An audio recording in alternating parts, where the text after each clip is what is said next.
Shalom, mes frères et mes sœurs bien-aimés dans le Seigneur. Nous sommes réunis dans le nom de Jésus-Christ de Nazareth, dans le cadre de notre émission Ton pain de la première heure.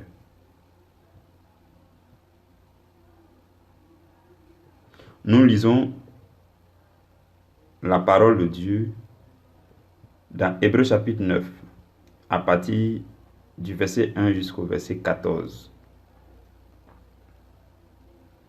Je nous lis la parole du Seigneur avec votre attention.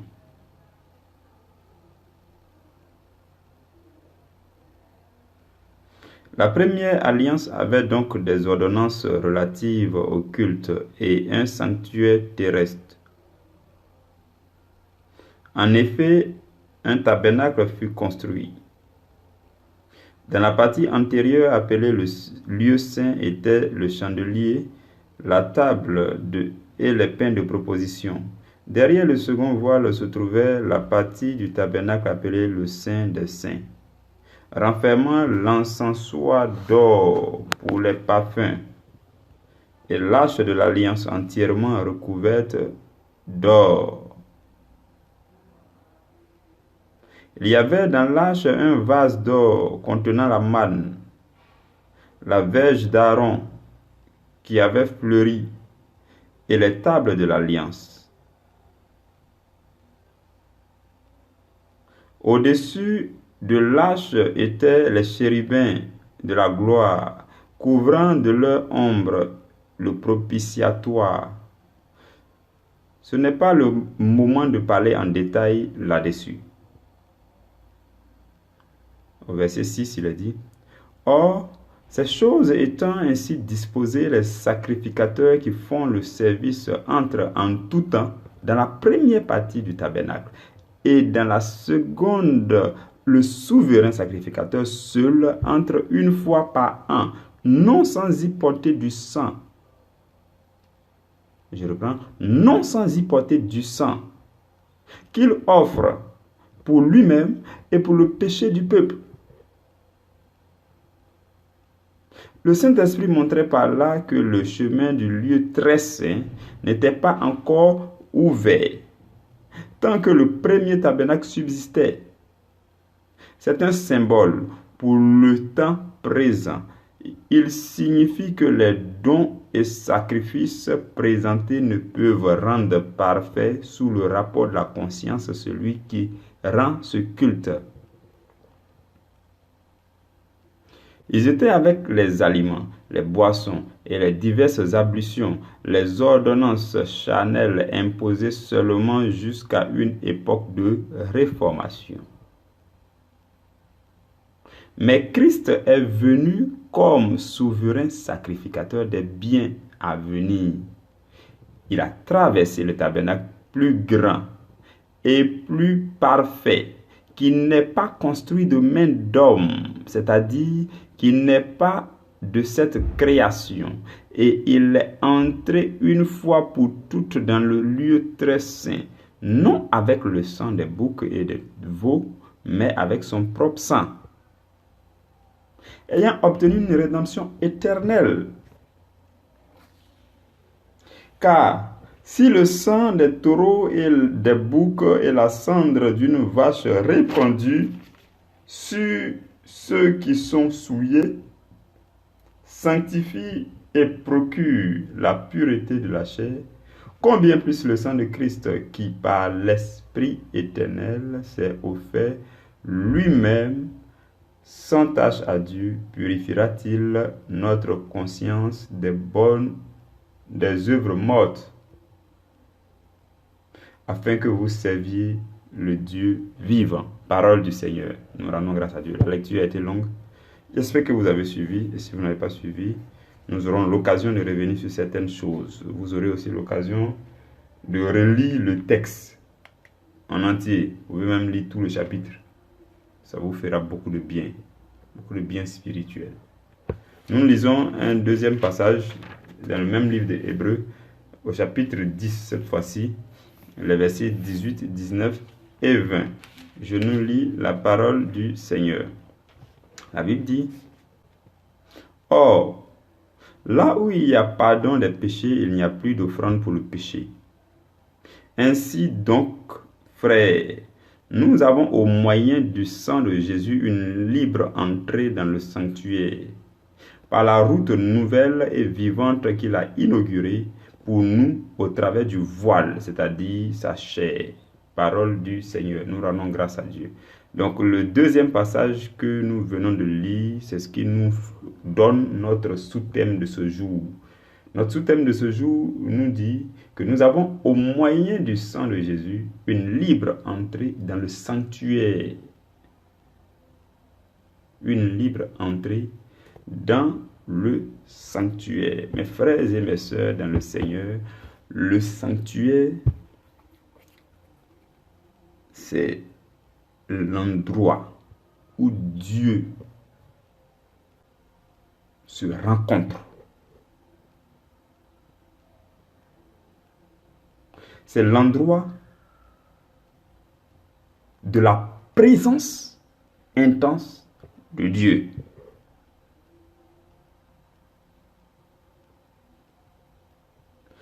Le premier texte que nous avons lu nous a décrit un peu comment est-ce que Dieu a fait construire le temple.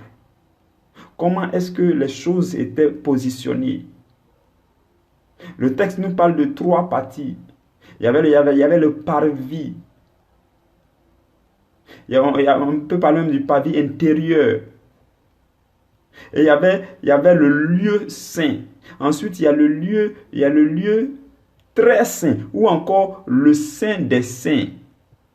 Et chaque partie est séparée par un voile. Et tout a été mis en place comme Dieu l'avait montré à Moïse sur la montagne.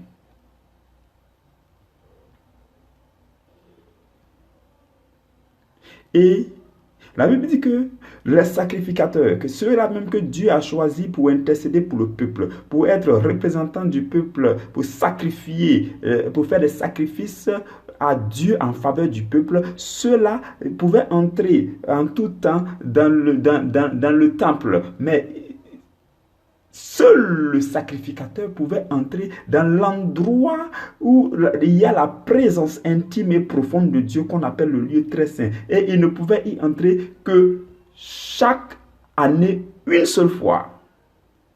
Et la Bible dit il ne pouvait pas entrer là-bas sans y apporter du sang. Et ça, c'était chaque fois une année, une fois par an. Et il devait d'abord verser du sang à l'entrée du lieu très saint avant de pouvoir entrer dans la présence intime et véritable de Dieu. Et ça, il le faisait non seulement pour ses péchés, mais aussi pour le péché du peuple. Et malgré cela, le souvenir des péchés revenait chaque année parce que le sang des taureaux et des boucs ne pouvait pas ôter le péché du monde. Ça ne pouvait que couvrir un peu le péché. Mais non, ça ne peut pas apaiser totalement, entièrement la colère de Dieu. Ça ne peut pas couvrir entièrement le péché que l'homme a commis contre Dieu. Donc, chaque année, il fallait répéter la même chose. Vous imaginez? Vous imaginez que jusqu'à aujourd'hui on continuait ça? Ça veut dire que dans chaque village, dans chaque endroit où des chrétiens se trouvent à travers le monde, il faut qu'on tue seulement. Il faut qu'on tue seulement. Il faut qu'on tue. Il faut qu'on tue des animaux seulement. Mais la Bible va nous annoncer la bonne nouvelle. La bonne nouvelle selon laquelle, pour que le péché de l'humanité soit ôté, il a fallu que un sang qui a la valeur, qui est un sang qui peut racheter l'homme, soit versé. Un sang pur, un sang sans péché, soit versé. Et Dieu a cherché, il a cherché. La Bible dit dans le livre de Apocalypse qu'ils ont cherché partout dans les cieux, sur la terre, sous la terre, dans les eaux, dans les mers, dans les airs. Ils n'ont trouvé personne qui a été trouvé digne de venir, de verser son sang, de vivre sur la terre en tant qu'homme et de vivre dans une pureté totale sans jamais céder au péché. Personne n'a été trouvé digne. Personne. Le roi David, Dieu a regardé parmi eux, tous ceux qui sont passés à Moïse, les Joël, les Ésaïe, eux tous, quelque part, ils ont cédé au péché. Ils n'ont pas pu vivre dans la sanctification. Ils n'ont pas pu résister au péché. Raison pour laquelle Dieu lui-même va se former un corps pour dire ça, si je ne vais pas moi-même ce peuple-là, ils vont rester éternellement pécheurs. Ils vont rester éternellement comme ça. Il faut que je parte pour que l'humanité soit sauvée. Mes frères et mes sœurs, moi aussi, ce n'est pas le moment de parler en détail sur ces choses. Nous allons parler de notre adoration.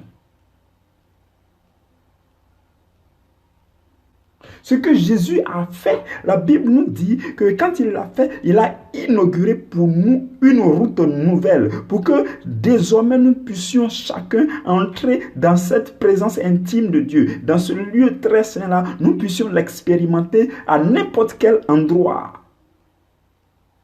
Hier, nous avons vu que Jésus a dit, l'heure vient, elle est déjà venue, où tous ceux qui sont de vrais adorateurs adoreront le Père en esprit et en vérité. Peu importe là où ils se trouveront, il suffit qu'ils se connectent à Dieu, ils commenceront à adorer Dieu en esprit et en vérité. C'est les vrais adorateurs que Dieu demande. Et quand vous lisez la parole de Dieu, la Bible dit que sur le bois de la croix, lorsque le sang de Jésus a coulé, que Jésus-Christ a rendu l'âme sur le bois de la croix et qu'il a crié, il a crié à Dieu, Père, tout est accompli, Père, je te remets mon esprit. Quand Jésus-Christ a rendu l'esprit sur le bois de la croix, la Bible dit, lorsqu'il y a eu un tremblement de terre, toutes choses se sont partout s'est assombri. Et le voile du temple s'est déchiré du haut en bas. Ça veut dire que dans l'ancien temps, Dieu avait mis un voile là et Dieu avait interdit à qui que ce soit d'entrer dans le lieu très saint, si ce n'est le souverain sacrificateur lui seul. Et il n'avait le droit que d'entrer une seule fois par an. Désormais, le sang de Jésus ayant coulé, le voile a été déchiré et n'importe qui, tout le monde a la miséricorde pour entrer dans la présence intime de Dieu au milieu d'un temps d'adoration pour expérimenter Dieu. C'est cela. Le plus haut degré d'adoration vous envoie jusque dans le lieu très saint, jusque dans la présence intime de Dieu. C'est ce que le chrétien doit chercher. C'est la destination du chrétien.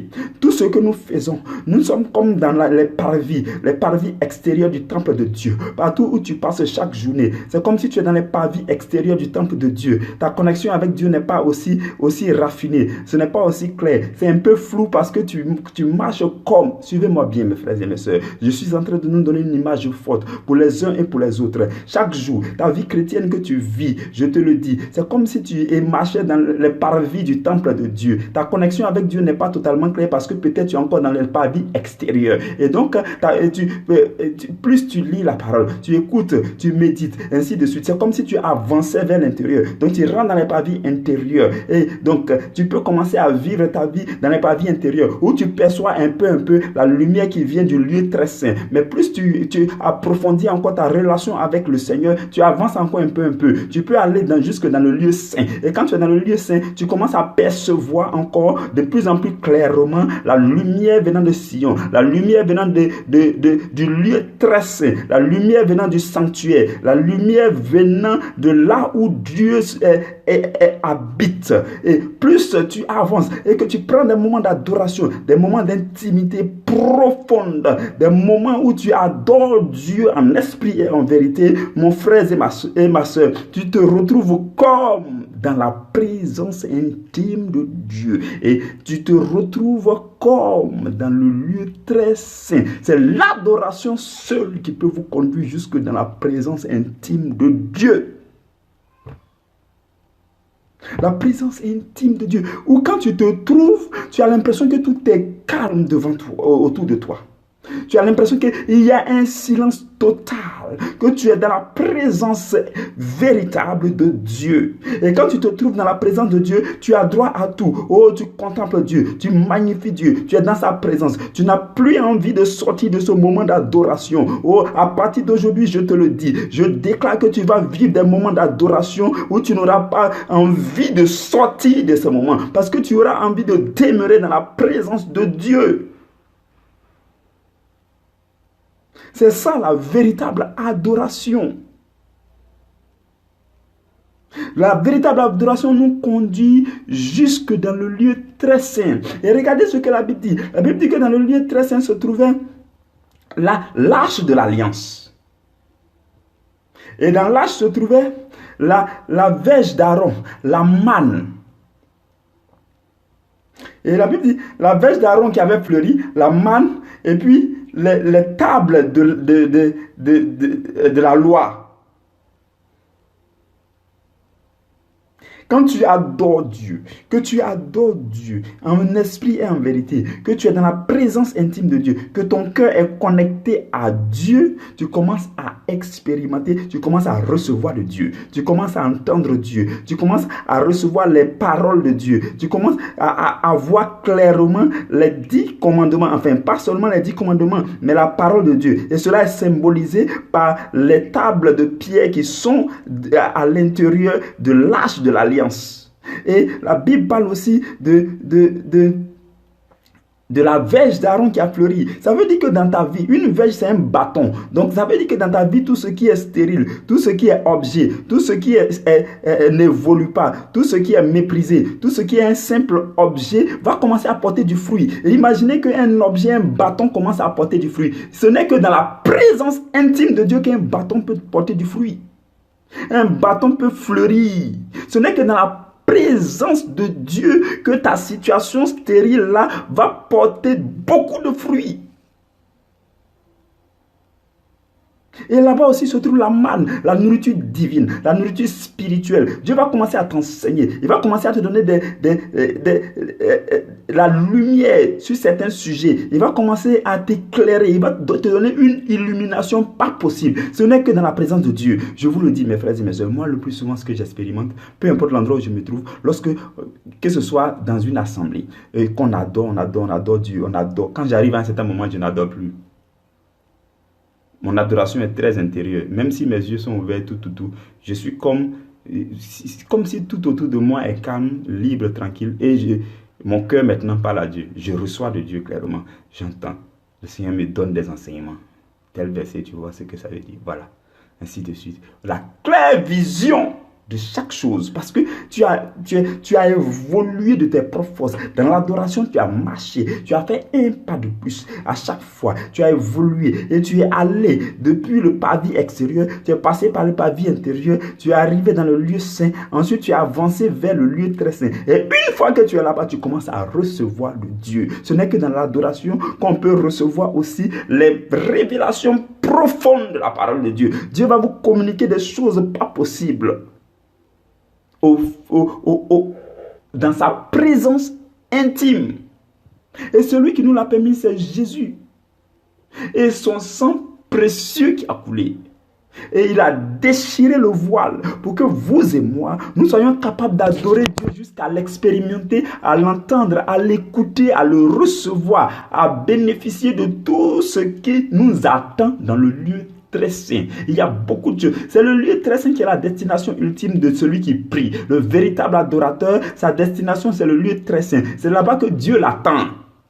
Non, arrêtons de traîner dans les parvis. Non. C'est les chrétiens débutants, les bébés spirituels là qui peuvent traîner dans les parvis extérieurs parce qu'ils ne savent pas encore comment adorer Dieu véritablement pour avancer jusque dans le parvis intérieur. Comment continuer à adorer Dieu pour avancer jusque dans le lieu saint. Comment continuer à adorer Dieu pour avancer jusque dans le lieu très saint. Et ils le font graduellement. Mais au stade où tu es arrivé, je veux que tu commences à adorer Dieu véritablement et que tu aies pour intention d'adorer beaucoup plus intensément jusqu'à ce que tu parviennes dans le lieu très saint, jusqu'à ce que tu sois dans la présence intime de Dieu, jusqu'à ce que Dieu commence à te révéler des choses. Et il m'arrive des fois où quand j'arrive à ce niveau, je pleure. Mes larmes coulent. Je ne peux pas me contenir. Mes larmes coulent. Ça coule, ça coule. Je ne peux pas. Peu importe. Si tu, mes yeux, j'ouvre mes yeux, je suis maintenant calme. Je suis arrivé là où je devais arriver dans mon adoration. Peu importe celui qui est à côté de moi, mon voisin, ma voisine, je ne le calcule plus.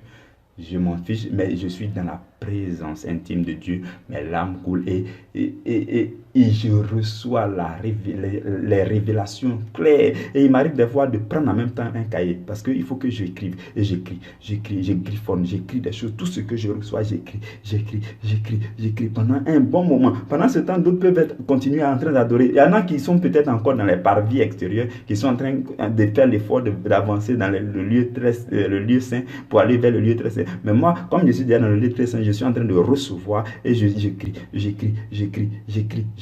Et quand j'écris, je suis dans la joie. C'est immense. Donc, il y a cet état-là que tout le monde doit expérimenter. Quand tu arrives là, tu n'as plus envie de t'arrêter. Tu dis, mais il faut qu'on continue d'adorer Dieu.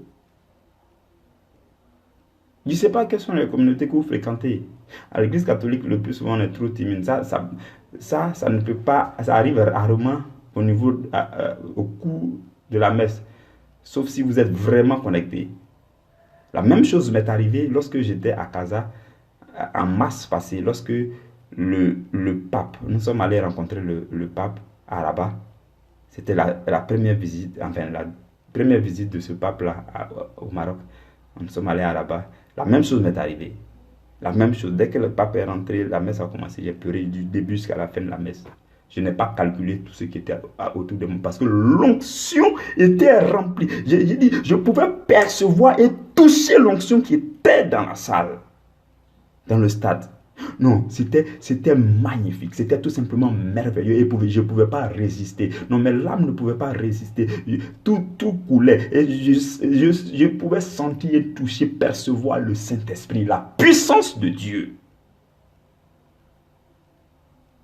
Vous voyez, mes frères et mes sœurs, juste parce que le cœur est disposé à entrer, à aller jusqu'à dans la présence de Dieu, pour expérimenter Dieu, pour aimer Dieu.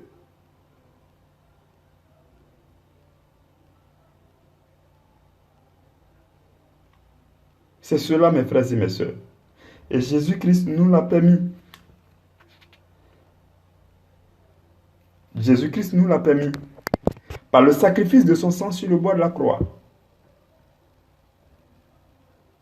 Il nous a fait la grâce d'être de véritables adorateurs, d'avoir accès désormais librement au sanctuaire, à la présence véritable de Dieu. Je bénis le nom de Dieu pour ce moment de prière. Pour ce moment de méditation. Nous sommes à la fin de notre méditation. Je prie que la grâce de Dieu soit avec vous, que le Seigneur fasse de vous de véritables adorateurs. Des gens qui adorent en esprit et en vérité. Des gens qui aiment Dieu et qui ne se soucient pas de leur environnement extérieur. Il y a beaucoup qui n'arrivent pas à adorer véritablement Dieu parce qu'ils ont honte de leur environnement. Parce qu'ils ont honte du voisin qui est arrêté. Dans une assemblée, ils n'arrivent pas à bien faire leur prière parce que le voisin, quand le voisin bouge, peut-être le voisin va le regarder mal, peut-être ceci, cela. Il y a beaucoup qui ont encore honte de Dieu. Ah oui, on peut l'appeler comme ça. Il y a beaucoup qui ont du mal à vivre librement et sans complexe leur relation avec le Seigneur. Surtout quand ils sont dans une assemblée. Nous devons apprendre à aimer Dieu plus que tout ce qui nous fait honte devant Dieu. Tout ce qui veut nous retenir, nous devons apprendre à les braver. Voilà pourquoi tout simplement tu fermes les yeux. Moi, il m'arrive de prier les yeux fermés pendant 30 minutes, 1 heure, sans les ouvrir. Parce que je m'en fous de mon voisin. Je n'ai pas envie qu'il sache ce que je suis en train de faire. Je ne le calcule même pas. Même quand je suis arrêté dans le même rang avec mon épouse, je ne la calcule pas. Même si ma fille est à côté de moi, je ne la calcule pas. Je ferme les yeux. Je dis chacun a son ange gardien. L'ange gardien va s'occuper des uns des autres. Chacun est venu rencontrer Dieu, m'en vais rencontrer Dieu. Je ferme les yeux, je vais dans le lieu secret profond de mon cœur. Et je dis, Seigneur, je veux te parler, je veux te célébrer, je veux te glorifier, te contempler, te magnifier, magnifier ta gloire, magnifier ta splendeur. Je veux pas venir dans le lieu saint, le lieu très saint, pour te contempler, roi des rois, Seigneur des seigneurs, Jésus-Christ de Nazareth. Donc, je rentre dans la présence de Dieu. Et quand vous êtes habitué à faire ces efforts sur vous-même pour chercher Dieu, Dieu lui-même vient à votre rencontre pour vous attirer vers lui. Voilà pourquoi la louange que nous avons étudiée 2 jours avant, mardi et mercredi, la louange attire Dieu. La Bible dit que Dieu siège au milieu de la louange de son peuple. Donc quand le peuple commence à louer Dieu, Dieu se fait présent. Ça, c'est une particularité de la louange. Pour ce qui concerne l'adoration nous attire vers Dieu. Vous vous sentez comme en train d'être élevé vers Dieu. Vous sentez comme si des anges viennent vous prendre, l'un par le bras gauche, l'autre par le bras droit, en train de s'envoler avec vous vers Dieu. L'adoration nous attire vers Dieu, alors que la louange attire Dieu vers nous.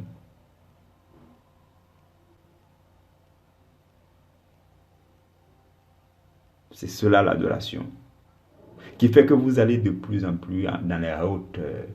Je veux aller plus haut. Vous connaissez ce cantique-là. Donc c'est au milieu de l'adoration que vous pouvez aller plus haut et plus haut pour aller expérimenter les profondeurs de votre Dieu.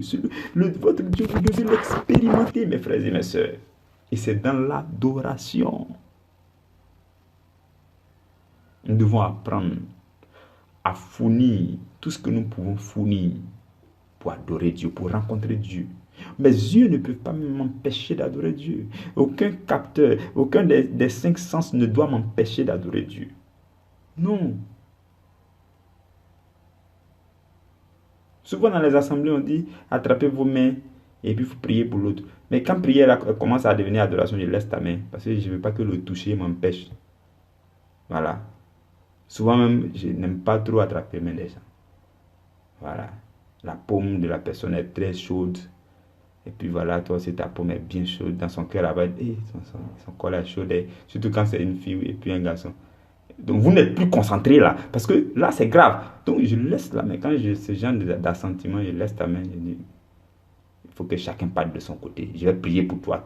Je suis à côté de toi, mais je vais prier pour toi. Laisse-moi main tranquille.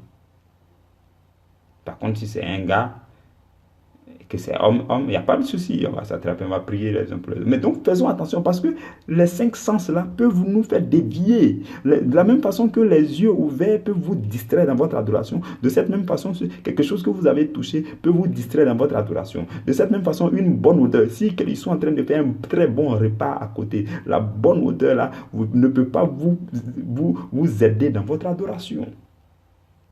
De la même façon, si vous, au lieu de